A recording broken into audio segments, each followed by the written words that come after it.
ত্রয়োদশ জাতীয় সংসদ নির্বাচন ও গণভোট 2026 উপলক্ষে গাজীপুর জেলা পরিদর্শন ও ঘরে বা ইন্ডাস্ট্রিতে মেঘনা স্টার কেবলস, বিশুদ্ধ কপারের নিরাপদ কেবলস, আপনার নিরাপত্তার সঙ্গী। মতবিনিময় সভায় 3 বাহিনী প্রধান। আসন্ন ত্রয়োদশ জাতীয় সংসদ নির্বাচন ও গণভোট 2026 উপলক্ষে বাংলাদেশ সেনাবাহিনী প্রধান জেনারেল ওয়াকারুজ্জামান, নৌবাহিনী প্রধান অ্যাডমিরাল এম নাজমুল হাসান এবং বিমান বাহিনী প্রধান air chief marshal Hasan Mahmud Khan Gazipur জেলা পরিদর্শন করেন।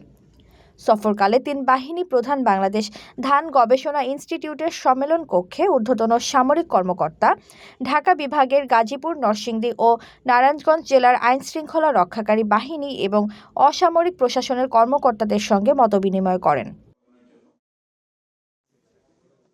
মতবিনিময় সভায় আসন্ন জাতীয় সংসদ নির্বাচনকে শান্তিপূর্ণ, নিরপেক্ষ ও সুষ্ঠুভাবে সম্পন্ন করতে আন্তঃপ্রাতিষ্ঠানিক সমন্বয় এবং সার্বিক নিরাপত্তা ব্যবস্থাপনা নিয়ে বিস্তারিত আলোচনা করা হয়। এ সময় 3 বাহিনী প্রধান দায়িত্ব পালনে পেশাদারিত্ব, নিরপেক্ষতা, শৃঙ্খলা, ধৈর্য এবং নাগরিক বান্ধব আচরণের ওপর বিশেষ গুরুত্বারোপ করেন। নির্বাচন কমিশন আগ্রহী, সরকার আগ্রহী, আপনার অ্যাডমিনিস্ট্রেশন আগ্রহী, পুলিশ আগ্রহী, সেনাবাহিনী আগ্রহী, বিমান বাহিনী, নৌবাহিনী, সবাই। সেখানে নির্বাচন না হওয়ার কোনো সুযোগ নাই।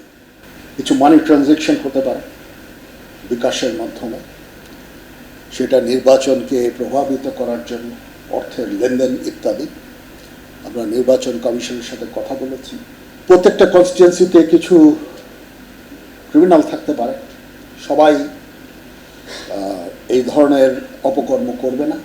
ইলেকশন ডেতে রিগিং করা, ভোটারদের পোলিং স্টেশনে যেতে বাধা প্রদান করা ইত্যাদি। সেটার জন্য আমরা আশা করব যে আমার বাহিনী এদের বিরুদ্ধে অ্যাকশন নেবে। আপনারা আইদার ডিটেনশন অথবা মামলা, যেটুকু বলে। সুষ্ঠু নির্বাচনী পরিবেশ নিশ্চিত করতে হবে আমাদেরকে। সেই উদ্দেশ্যে সাধারণ ভোটারদের মনে আস্থা জোগাতে হবে। আপনাদের দৃশ্যমান উপস্থিতি, যারা ফিল্ডে ডিপ্লয়েড থাকবেন, সবাই দৃশ্যমান উপস্থিতি বৃদ্ধি করতে হবে, বসে থাকা যাবে না। দৃশ্যমানভাবে প্যাট্রোলিং করে যাচ্ছি এবং দিনে রাতে বিভিন্ন সময় অপারেশনের মাধ্যমে দুষ্কৃতিকারীদেরকে আমরা সবসময় যাতে তারা একটা ভয়ের মধ্যে থাকে, আশঙ্কার মধ্যে থাকে এবং তারা যাতে কোনো রকমের কোনো দুষ্কৃতি কার্য করার চিন্তাও না করে, সেরকম একটা পরিবেশ সৃষ্টি করার জন্য আমরা আপ্রাণ চেষ্টা চালিয়ে যাচ্ছি। পরিদর্শনকালে সেনা, নৌ ও বিমান বাহিনীর ঊর্ধ্বতন কর্মকর্তাদের পাশাপাশি অসামরিক প্রশাসন, আইন শৃঙ্খলা রক্ষাকারী বাহিনীর ঊর্ধ্বতন কর্মকর্তাগণ এবং বিভিন্ন গণমাধ্যমের প্রতিনিধিবৃন্দ উপস্থিত ছিলেন। তামান ইসলাম তন্নি, নিউজ 24 বিট। আসসালামু আলাইকুম ওয়া রাহমাতুল্লাহ।